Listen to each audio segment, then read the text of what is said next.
Fact to fit जर्नीचे 26व्या दिवशी माझं वजन काहीच कमी झालेलं नाही. जरी वजन कमी झालेलं नसलं तरीसुद्धा मला आज हलकं आणि छान वाटते. बघूया आजचा आहार कसा आहे ते. नाश्त्यासाठी घेतलेले आहेत मी 3 रवा डोसे. त्याच्यामध्ये मसाला किंवा तेलाचं प्रमाण अजिबात नाही आहे. त्याच्यानंतर घेतलेलं आहे दुपारच्या जेवणासाठी सलाड, एक मोठी प्लेट भरून 2 होल एग्स घेतलेले आहेत मी.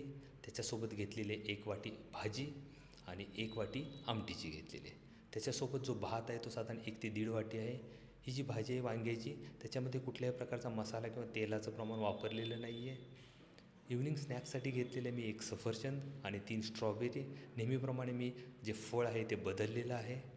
रात्रीचं जे जेवण आहे त्याच्यामध्ये घेतलेलं आहे अंडी, 1 वाटी आमटी आणि 1 प्लेट भाजी घेतलेली आहे. ही भाजी जी आहे ती कोबी भाजून घेतलेला आहे, त्याचा सलाड म्हणून उपयोग केलेला आहे मी आणि 1 चपाती घेतलेली आहे. ही जी अंडी आहेत ती क्रश केलेली 5 एग्ज व्हाईट आहेत. शुभरात्री मित्रांनो.